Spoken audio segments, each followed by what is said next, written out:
ఎందుకంటే ఆనాటి అమరావతి రాజధాని ఉద్యమానికి ఇదే వేదిక.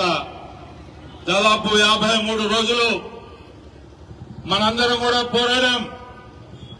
ఆనాటి పాలకులు మన యొక్క టెంట్లను తగలబెట్టి దాదాపు 500 మంది పోలీసు బలగాలతో మన అందరి టెంటుల్ని బయటకు తీసుకొచ్చినటువంటి సంఘటన మనందరికీ గుర్తుంది అని చెప్పి నేను అనుకుంటాను.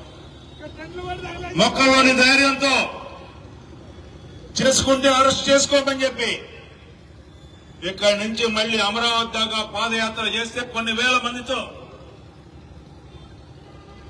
వణికిన ప్రదేశం, వణికిచ్చిన ప్రదేశం ఈ యొక్క గడ్డ అని చెప్పి మీ అందరికీ గుర్తు చేస్తాను. ఆనాడు కాలు పెట్టనీను చంద్రబాబు నాయుడు అంటే ఈ ప్రాంతాన్ని ముద్దాడి ఇక్కడ కూర్చొని మన ముఖ్యమంత్రి, మన జాతీయ పార్టీ అధ్యక్షుడు నారా చంద్రబాబు నాయుడు గారు ఎవరో రమ్మని ధైర్యాన్ని ఇచ్చినటువంటి గడ్డ ఈ గడ్డ ఈ ప్రాంతం అని చెప్పి మీకు మనవి చేసుకుంటా ఉన్నా.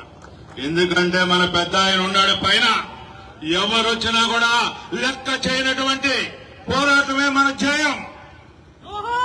ఈ తెనాలి ప్రాంతం మనందరికీ తెలుసు, పోరాటాల పురిటి గడ్డ, ఉద్యమాలకు ఊపిరి.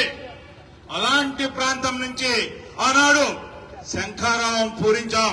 కొన్ని వేల మంది సమక్షంలో ఎవరొస్తారో రమ్మని చెప్పి ఆ రోజున ముఖ్యమంత్రి సైతం, ఎవరైతే ముఖ్యమంత్రిగా ఉన్నాడో ఈ రాష్ట్రానికి ఆనాడు పిలుపునిచ్చాం. అమరావతిని ఎవరు ఆపలేరు అని చెప్పి ఆ రోజే చెప్పాం.